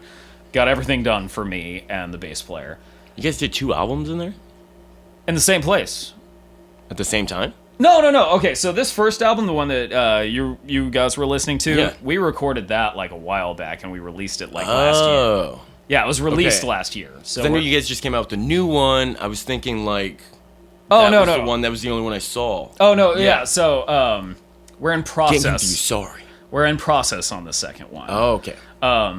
So the first album came out last year, and we, but it took us probably about 9 to 10 months to get that album done, because we would do some recording, take it home and listen, think about it, make notes, and then okay, well, it's been 2 weeks. Let's go back into the studio 3 weeks for now. Yeah. So it was a lot of start stops, and drummers are very impulsive. So it's like, no, we got to get this done. Let's get it done. Yeah. And let's get the idea out of our head. And the reason why I was like that was because all my stuff was done first day. So I'm just taking so long. So I'm waiting on them, and these guys are really good at what they do. Yeah. But I don't think that way. They're thinking like, oh, hey, I want to add this layer here and this layer here and this layer here. And I'm just like, well, geez, guys, I'm done. So why don't you guys get done too? And so I was the asshole on that part. But now done already? God. Yeah. God, guys. Jeez. But this album, we like now know how to work together better. We now like have figured out, okay, well, Drew really likes to add different guitar effects over tracking stuff, but Jeff, he also likes to add different vocal tracks to triple track his vocals and stuff like that. Yeah. So we now know how we all work together, so now we're scheduling more. Just streamlining the whole process. Streamlining it a little bit. So we got a little bit quicker. In comparison, so the 2 sessions for the first album, we got done in 1 session for this album. Does that make sense? Yes. Yeah, so we're already like ahead on this album. Hopefully this one won't take more than 3 months, as opposed to like that's 10 like months. Mixing, mastering, right? Really getting all the things put together for it, and then releasing it. Yeah. Seems a good time frame. Yeah, I hope so, because I would really like this other one to come out. Because it is. It's important to like set a date and try to meet that, and not just be like, sometime in it's sometime out there. Yeah, keep the interest up. Well, maybe we'll put it out on Christmas, you know? Yeah. People want to buy it gifts. You might want to buy it as a gift. But like, yeah, this one we're actually like doing some way different stuff. You've heard some of the new songs. Yeah. Yeah. Played with you guys quite a bit. So like it's a little more heavy, a little more intricate, a little more weird, which I like the direction we're going. I wanted to get weird. A little bit more darker. Yeah. I wanted to get like weird, and we're starting to go that way. Not like, weird like Mr. Bungle or anything, but like, weird like maybe a little Oingo Boingo-esque. Which, yeah, there was a couple of songs on that first album that you can kind of hear. Yeah. Like the dynamics that you guys have, like so many different elements, and like songs had different feelings, But it all sounded like you guys. Some of my favorite songs was what was it? Iron or Mother Iron. Mother Iron, yeah. That's my favorite one at the end of the album. I was like, of course this one's gonna be a banger. It's at the end, right? You gotta end it hot. Mother Iron was actually a very personal song. That was written by the bass player. He wrote the lyrics to that. It was about his mom. Oh man! And I love that song because it has a lot of like different dynamic shifts. The chorus is so good. Yeah. The chorus is good. It goes really fast, and then like the breakdown is just like, oh no, we're going to halftime for a second. A little bit slower. And it really builds the like anticipation for it to go back. That song I love playing live because I just get to go crazy. And I love the beginning drum beat for Laser. Oh, that's where I was like, man, you're impeccable fucking hand hi-hat work. Oh, thank you. Yeah, where it's just like, oh, that's really cool. Like, I don't think I could pull off that beat. You're gonna have to show me sometime how to do that. Oh, dude, like, it's really quick, simple. You know what I mean? Can you do triplets? Like, I think so. Okay, so, damn it. So just on the hi-hat back and forth? Yep, that's it. I can already hear it, yeah. And like this over here, oh, hey. Standard drummer thing, dropping sticks. Whoa, I'm not warmed up. Like this right hand over here is hitting the crash cymbal, and the left hand is hitting the snare, and that's it. That's all you do. Back and forth, a little bit of back and forth. Yeah, that's all it is. Standard coordination. Sounds easy. You that was the thing, like being a drummer. It's like you listen to something when you were younger, and you're like, man, that sounds amazing. Like, how did they do that? And you see how it's done, you're like, so much easier than how I was imagining how you would approach that. Yeah, I was a huge, and I still am a big Nine Inch Nails fan. But when I was growing we're drummers, up, right? Yeah, like a beat. When I was listening to it, I was like, how do they do that? And then I was like, oh, it's a drum machine. And Josh Freese is fucking amazing. Josh Freese is my favorite drummer. He's one of my favorites too. How he just programs on the fly, and then plays along with it. Yeah, he's on tour with Sting right now, of all people. That's crazy. Well, he is kind of like he's a lot of session drummer. Oh, he's a huge session drummer. Yeah. But like his Nine Inch Nails stuff was amazing. I've read a lot about him. His dream was to play with Devo. And he finally got to do it on on Devo's last album. He does sound like the perfect drummer for Devo. Yeah. He got to do that, and I was just like, "Way to go, Josh Freese! That's great. Like, good for you. Yeah, rocking with Devo. Cross that off the bucket list. Yeah. Yes, like I finally made it. I want to play with Devo. Like, but good for you. 30 years in music, and now I finally made it. Yeah. Exactly. I fucking man, I have so many like huge fans. I mean, oh, like, wow. Not fans. I'm sorry. No, wait. Let me go back. I do have a lot of fans. No, like a lot of my favorite drummers. Like Josh Freese was one of them because of like learning about him, just doing like a Wikipedia search and just seeing some of his projects. I was like, holy shit! Like he's a hard worker. Yeah, and that's what like you really want to like be a fucking full-time drummer. It's like you really got to work your ass off and play with a lot of people. You got to work your ass off. You got to make yourself available. You got to learn practice all this stuff. Yeah. And practice first makes that, get into that. Practice, man. Right. I try to do it every night, every day, and it's just like... I don't. Sometimes I forget. I really... Fucking one of those videos I was watching, he was like, any day, these sticks are not in your hand. You take one step back from them. I'm like... That like rocked me, dude. I was like, oh no. Like, how do I be a better He's drummer? talking to me. But I always think of myself, my bandmates hate me. I don't know if they hate you.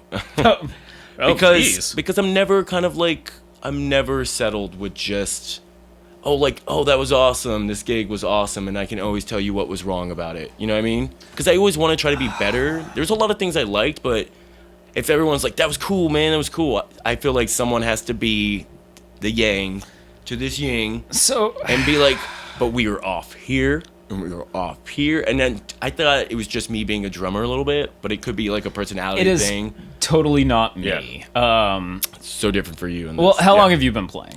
About 15 years. Okay. Yeah. But like, you're really great at what you do. I fucking Try love to. watching you play because you just go all out, and very few drummers do that. Yeah, So, just and I make love a playing. show. I love playing shows with you because I'm just like, hey, he gets it. Yeah. That's what I thought about you when I saw Hey, it. Yeah, preach. gets it. I think we're falling in love. No, for me, like, I think gigs, most of all, is totally situational. It's always just like, who are we playing with? Right. What was the venue? What time was it? What time of the year was it?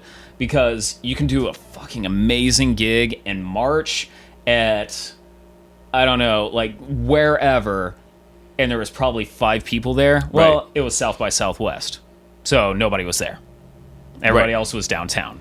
Or you could play a really shitty show, but you played with a lot of really other good bands, but those other good bands were kind of on your level of your fuck up. You know, you could have done really good, but those bands were just like at their best still as good as your fuck up. Yeah. Like, oh yeah, that's fine. And I'm not like trying to name names or anything. I mean, like, I like everybody I've played with.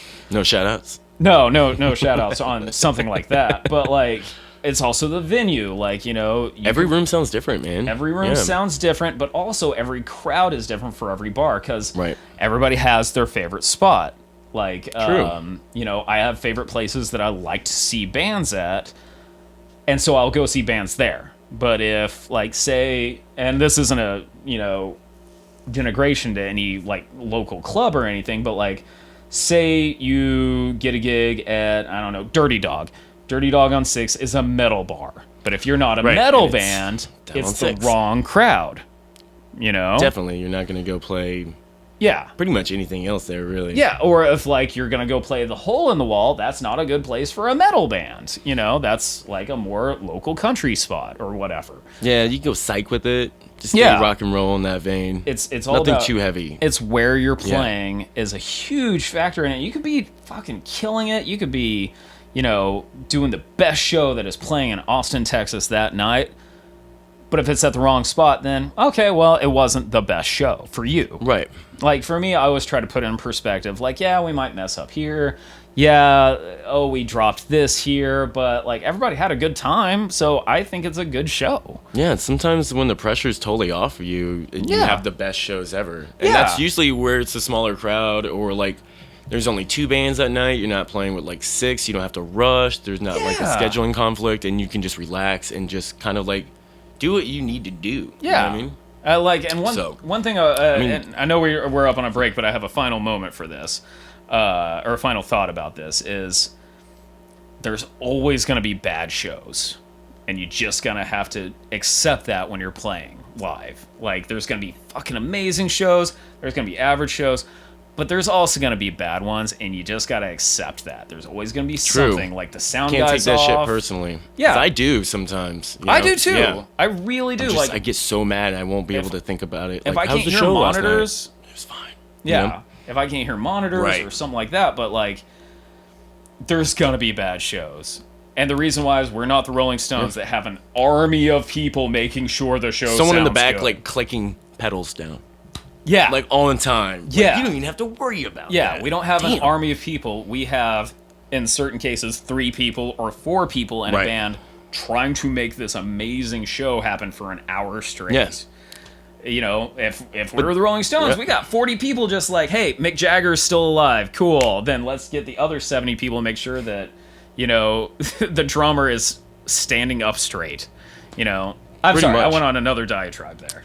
No, and to be honest, like, I really do like that whole, like, the struggle, the grind. I played, like, double shows where I, like, had to get across town to play another Yeah. one. But it was, like, kind of, I really liked it because it was like, this is kind of like what I want to do. Because like, that's the job. Yeah, and that's and the job was you exhilarating. want. Yeah. Yeah. Even pulling in the equipment, getting ready, like the feeling I have in my stomach, the butterflies. I like that feeling, even though Yeah. I'm gonna throw up any second. Oh, yeah. Yeah, but for whatever reason, I kind of enjoy it, you know?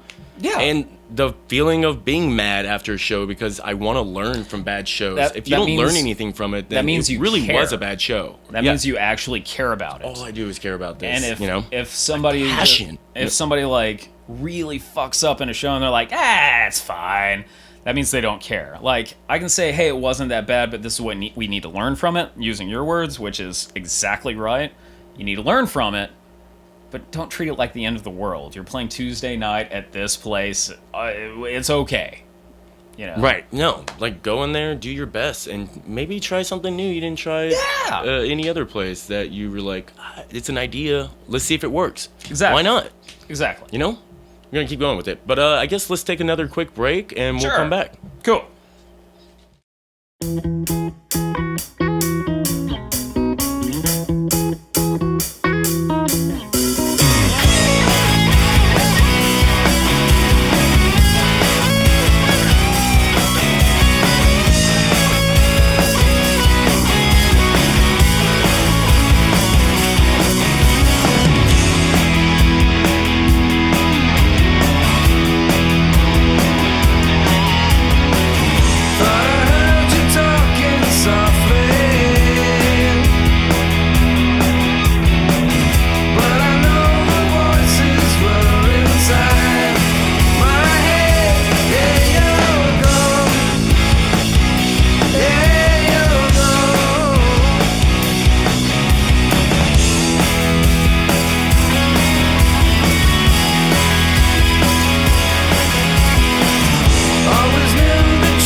All right, and we're back with Ty Denton of Laser Tusk.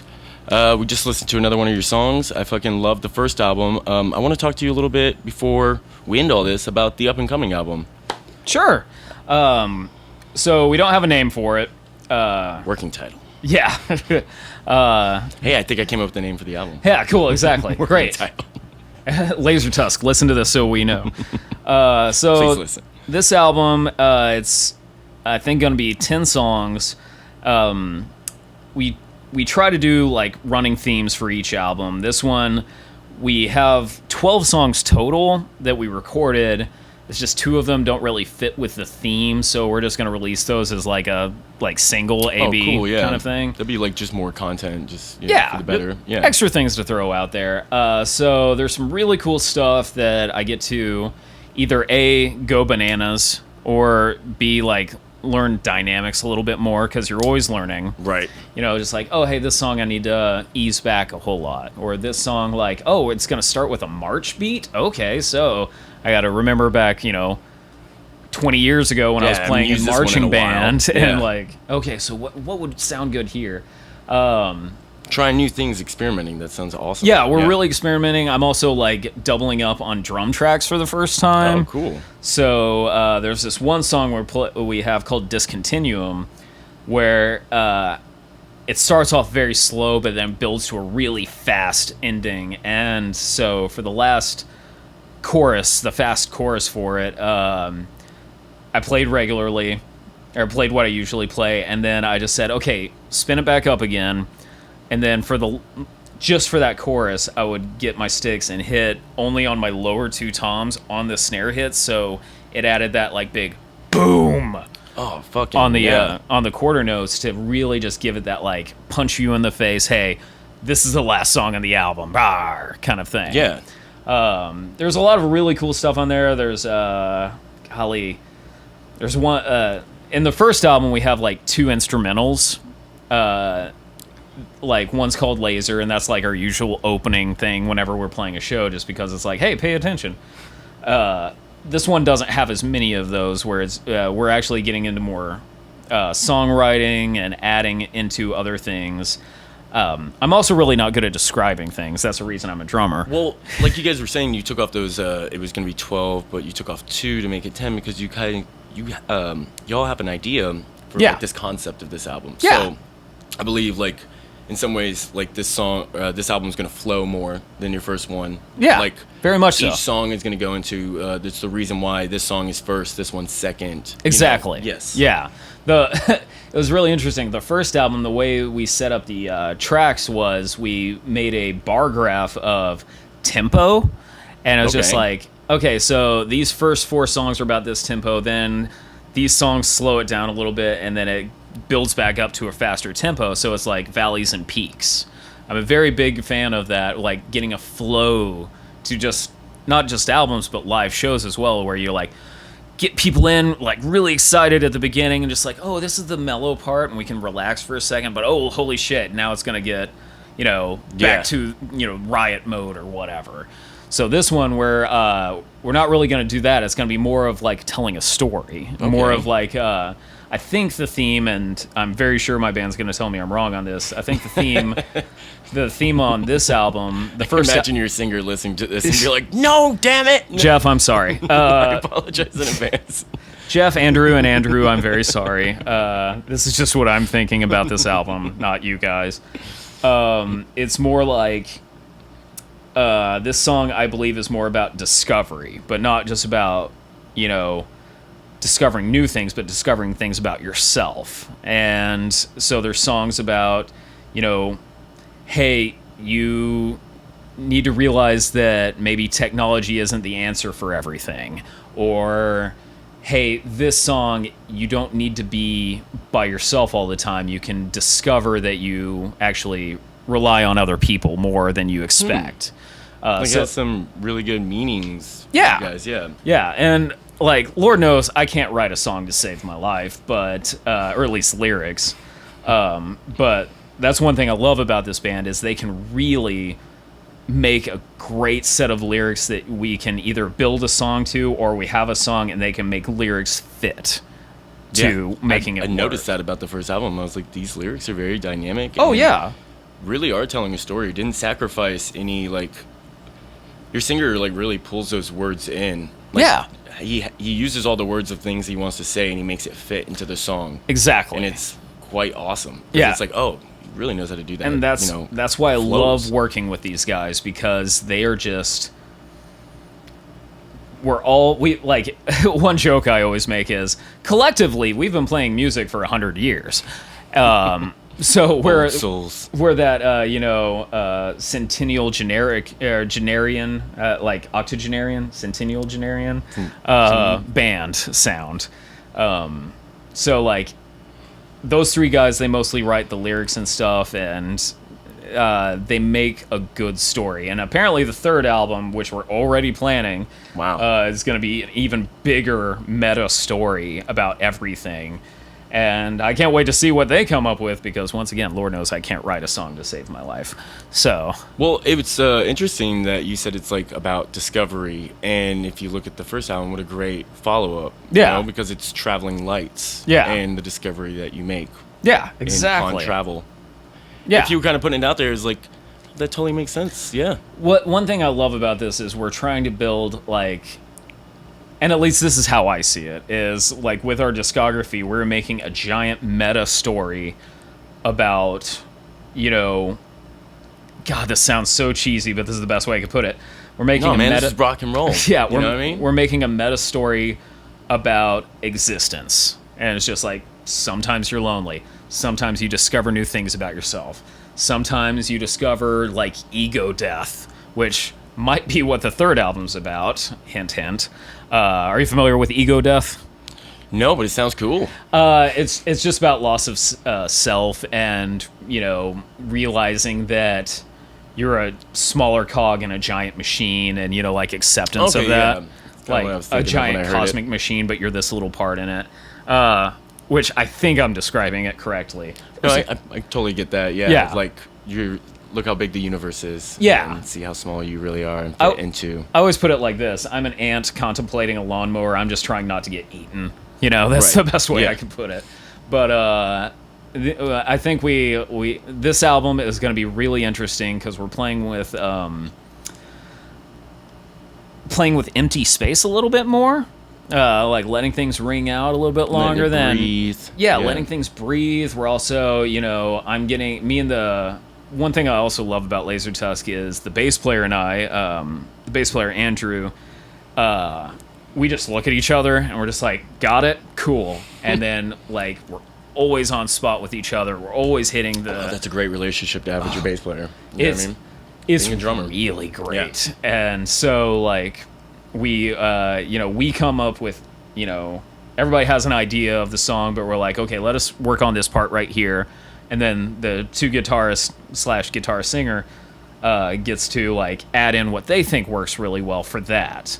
And so I'm really excited about this album. Like I just got the rough tracks in earlier today, and I've just been jamming them out all day. Headphones in constantly. That's why these dangle. Yeah. Like, what are you doing? I'm like, listening to my beats. Yeah, I got a lot of beats to listen to. I called my friend and I was just like, hey, do you want to go get something to eat? And it was mostly so I could sit in my car and listen to it on the stereo. And so I took him out to lunch and brought him back, and it was really just so I can listen to it in my car and not just drive around for no reason. I'm like, no, I'll walk both dogs today. Yeah, that's fine. Yeah, it's cool. Just listen to music. Yeah. And that's beats. That's another one of my favorite things about recording albums is just like listening to it after the fact, because I'm sure with you, whenever you're playing, you're not really in that moment. No. Yeah, I'm not thinking about that at all. I'm more thinking about how this is going to like fit into the song. Like I'm more inside of it than on the outside listening in any way. Yeah. So listening back on it, then I'm like, yeah. And I can really start to think about the overall, sound. Exactly. Yeah. So like when I'm listening to it, the rough tracks back today, I was just like, oh, I did that? Oh, I did a good thing here. Or so like, it kind of worked, maybe like a mistake that you were making kind of like actually worked. You know what I mean? Oh, yeah. To where it's like, fuck yeah. And that's the experimental part. Like maybe something I was trying. And that's the providence of it. You're just like, just come up with it. Yeah, it's just like, oh, this thing that I just did on the fly, like reflexively actually adds to the song. As opposed to a lot of other times that happens for me, where it's just like, oh, this thing I was really trying out to not work out. Yeah, you're like, nope, at all. Nope, maybe not that. Yeah. But you never know until you try. Trial and error. You gotta like try something out. Yeah. Stand back, see how it sounds. I could totally see myself in the studio, like having an idea of like what I wanted to play, like my beats, how I wanted to play these songs, whatever, the drum parts. But going in there, trying out things, and then listening to it and being like, okay, that doesn't work, but I let me try something else I think will work. And like I think that's how I would create like my best drum takes. But Exactly. it's always the case of like me doing it and then everyone else starting to add to it, and we're listening to it over and over again. And I was like, fuck, I wish I did this. You know, I can change the songs around live now, So- and that's where it comes down for me. Well, and that's Time that's is another money in thing. the studio, so it's just like lay it down. What you think that you know. I'm not trying to experiment too much. I'm trying to like lay it down. Leave as that fast for as the live possible. shows Yeah. because, like, golly, this morning. By this morning, I mean at 4 a.m. when I was falling asleep. Like after being in the studio all day and listening just to the exhausted. tracks over and Yeah. over again. This one song that we have called Sorcery, which is kind of about like, have you ever heard of the idea that technology this far removed from us would be perceived as magic to us? Like Definitely. yeah. So Yeah. that's basically what the song's about. And like I was listening to it, I was like, I'm loving what I'm doing, and then for a split second I thought, oh wait, I could have ended every chorus this way and it would have added so much more. Well, I recorded it, so it's just going to be a live thing now, Right. And like some of my favorite bands do that. Like, earlier I said I love Nine Inch Nails. If you listen to what's on the record versus what like Josh Freese will pull out live, Right. way different, and it makes it sound better. way cooler. Way cooler. And that Like gives Burn, and for that- instance. yeah, Like, Burn. live is so much better. so much And I have to cooler. watch the live DVD to get the version. The version I that you love. like. Yeah. And so, like, when I was thinking about that, I was like, yeah, that's a bummer, but that'll give people the impetus to see us live. True. Shake it up a little bit live. Yeah. It's a live show. What sounds good maybe in the studio is not going to sound good live. Exactly. But figuring that out. Maybe trying, like, when you're adding those floor tom hits into your snare. Like, Yeah. you're going to try to, like, figure out how to recreate that live now. Well, and like At least in some way. my idea for doing that is just next time I play a show live, I'll get the two other drummers. I'll be like, hey, bring your floor toms out, and on this song, just join up with me right here, and then we can have like a whole like chorus of drums playing at the same time. That's pretty cool. I love the idea of army of drummers. Yeah, like Sepultura, just dude. something like, to switch it up. And so, anyways, I'm really back to the subject. I'm really stoked about this new album. It's actually the first time I've ever recorded a second album with a band.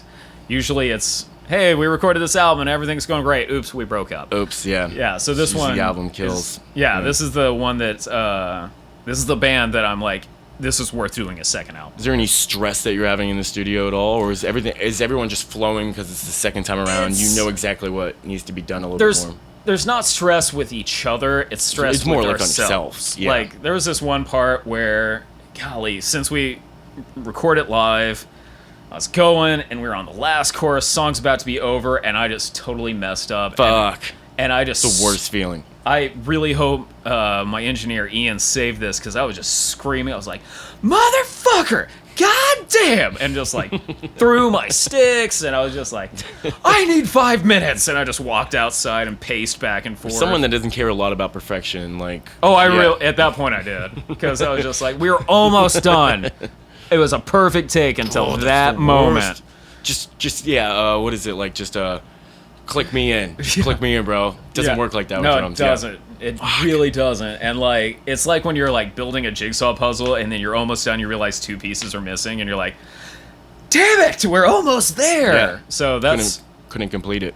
so that's like the frustration. But I mean, like, You played with the metronome in there? no, I've never You used have a click impeccable track. timing, sir. Oh, thank you. Yeah, I've it's never very, used. You're very dead on without using a click. I really Yeah. appreciate that. I will say the guys in the band think I need to use one, and they're probably right. But What I heard, it sounded pretty. It just. Thank you. I didn't hear any parts where like you slowed down at all. thank you. Well, like you transitioned very well in between your parts. as Andrew, and Jeff, listen to this part. well. Listen up, Listen to Guitar my friend players. Scott here. bass players.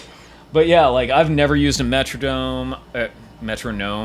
I've never used click tracks. It's just like, I think it goes by feel, and certain musicians, nobody in Laser Tusk, but certain musicians I've worked with are like, you need to use one. I was just like, no, feel the song. Like, 'cause Right, but you might- sometimes they just want it to be like this type of straightforward and, like, thing. You might hit a Yeah. moment in the song when they're doing a badass solo, and you're just like, "Ooh, let's slow this down a little bit. Let's make it feel. Let's like get in the groove." Right, of yeah. it."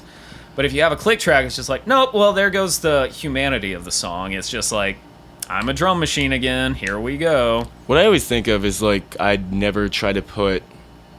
There's always one part of my body that I keep with the click track. And most of the time, right now for me, it's the snare. Yeah. 2 and the 4. Now my right hand can go as fast as slow as long as it fits into the beats. Yeah. And same thing with my bass drum. Yeah. So as long as my snare's on time, everything is going to sound on time. And if the guitar players and bass player are moving with my snare, they're not going to speed up and slow down unless I do it with my snare. Right, you right. know? But then I can do like 16th notes on the ride cymbal, or like, 8th notes, or just whatever needs to be done with the other parts of my body. With Here's my timer. syncopation and making it work out. Here's my timing. Like, it's just for me, like, I find it super distracting. Oh my god. Like a wood block in the side of your head? Yeah, just Clink, like, clink. just... And Too loud? And Too loud? we're in the middle of this really beautiful melodic part, and you're just hearing... And I'm like... It's like, I think you got to get to a point where you can't hear it. It's like in the back of your head, and that's how you know you're on time. And like, once you start hearing it, you're like, I'm off. No. And when I was learning, jazz, I had this guy just sitting like going like this, and I was like, okay, well, I can watch that, and that's fine. But like when I just hear in the middle of something that doesn't require that, I'm just like, whoever's playing woodblock needs to just chill the fuck out. This does not need more cowbell. Yeah, no, it doesn't. Exactly. So like, I just don't like using it because it also like puts me out of the moment. Well, your timing's very impeccable. I don't know how, like... Well, thank you. Yeah, without using a metronome, they always say, like, gotta practice with the metronome. And every drummer, I really you're gonna appreciate slip on that. time. I really appreciate that. I'm not trying to brag or anything like that. It's just like, That's one of the things that makes us drummers, is like, you gotta keep the time. I have a natural time. You can do time. whatever the fuck you want, just keep the time. You have a natural time, and, like, that's what sets us apart, makes us necessary. Right. But, like, if I'm listening to just, like, a click track, it takes me out of the groove. Feel. It takes me out of the feel. It takes me out of the moment with these 3 guys that I've been spending a whole lot of time with over the past 3 years to like make this perfect fucking song for this moment. And but then, 3 years together, I think you guys just can flow together. You read each other. Now. Yeah. You read each other very well. So yeah. Yeah. And so now we're like, they trust me enough to just like, hey, just go for it. And at least I hope. So I just Singer again. No, god damn it. Sorry, Jeff. No, Jeff's amazing. But yeah, it's just one of those things of just like, if you're not in the moment, then when you're recording, because like live, I'm not in the moment at all. I'll be watching TV and playing a show at the same time. Like, oh, okay. It's funny, you always say, like, everyone always asks you, man, you drink a lot of beer on stage. Functioning alcoholic. What's with that? And I always thought it was like, oh, as soon as I heard like or noticed that you drink a lot. I'm not saying you drink a lot. I always do too. But it's more, I do. It's okay. It's.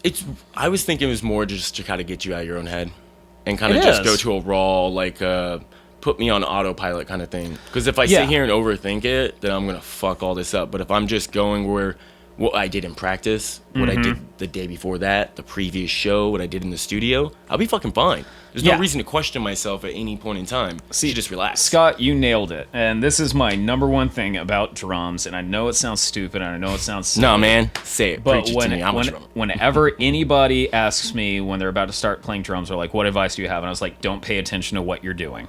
Because as soon as you start thinking about it, that's when you mess up. Right. Because like I can be playing the same song I've played 100 times before, and as soon as I'm just like, wait, what are my arms doing? That's when I mess up. But if you're just start looking at your hand, that if it's look right. instinctual to that point, then you're just like, no, everything's fine. Hey, what's that on TV? Oh, cool, the Astros are up by 4, and then like, oh yeah, now we're at the chorus. Cool. Yeah. Okay. You've done this for that long. You said 25 years. Yeah. You know what I mean? So like just. The moment you focus too much on what you're doing, it takes you out of the moment again. You lose the only part that drummers are really necessary for. The groove, the beat, the feel. The feel. Yeah.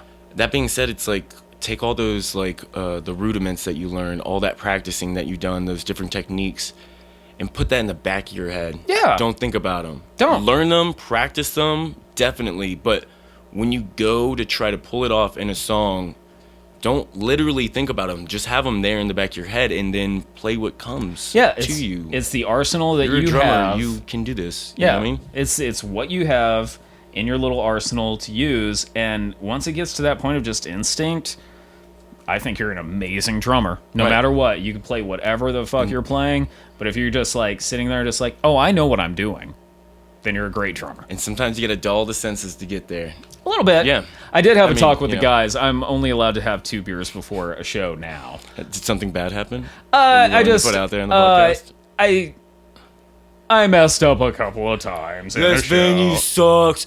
This fucking monitor didn't even work. No, it wasn't like that. It was just like Bullshit. It was just like I wasn't up to par, and some of the best advice it was given to me from my bass player, and like I'm not like woe is me or nothing, but like he made it a good point. He was just like, when you get too drunk, not only are you disrespecting the audience, you're disrespecting the venue, you're disrespecting your band, but most importantly, you're disrespecting the music. And it really hit me hard. I was like, God damn, you're right. Maybe I shouldn't have 7 beers before I play. And so like Maybe 7's too much. 7 was a little too much that night. So 7 of anything is too much, by the way. well, lessons learned. And so now, like, before a show, I only have 2 beers. After that, I get to go wild as much as I want. Wow. Yeah, but, like... I can't believe you could drink that much and go up there and play. I would vomit. I feel like I would just start shaking up that booze, and I'm sweating. Professional. And I get thirsty. Professional alcoholic. Drinker. And he wears pants. You always wear pants on stage? Yeah, usually. It's just because I... Literally butt naked back there. Yeah, I know, well, the last time I dressed up like you when I was playing, I accidentally showed my balls to 300 people. So, like Never maybe again. I learned a lesson on that one, too. Referencing the earlier discussions. Don't look at my dick. Yeah. Well, this has fucking been amazing, man. Yeah, Scott, thank you for having me. When's the fucking new album coming out? Well, we just recorded the preliminary tracks yesterday, so I'm hoping 3 months. I'm hoping. Okay. Because, like, my stuff's done. I'm finished. So I'm Jeff and Andrews. You guys got it. We can do this. Yeah. Well, so where could they follow you at to find this fucking album? If anyone's curious and listening to these songs today, and okay, so you can follow us. We have a Facebook page, Laser Tusk. Laser is spelled with an S. If you didn't know that, I always then- try to spell it with a Z. I'm like, yeah. We always okay, go back. We always have to remind people it's spelled with an S, not a Z. So we're on Facebook, we're on Twitter, we're on Instagram.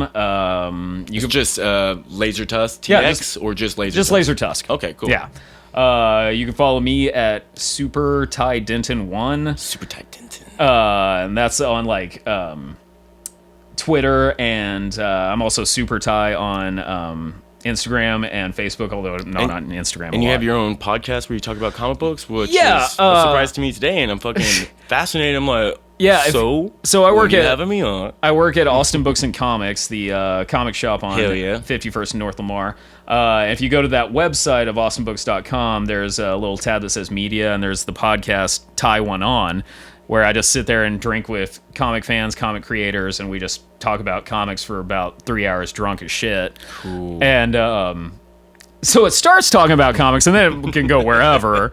But At the end. yeah, so Who knows what we're talking about? yeah, like eventually at one point I was just like, wait, what?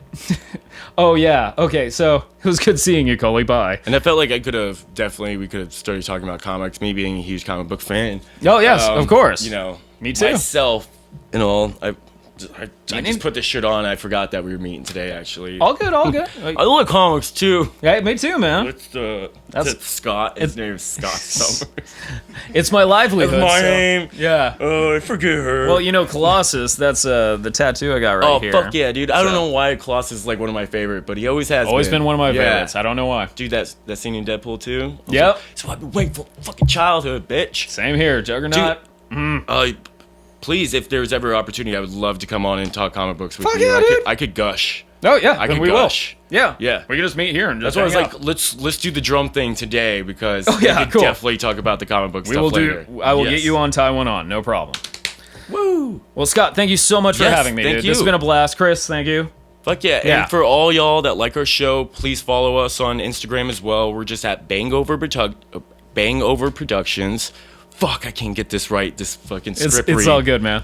Fucking script read. I'm not good at this.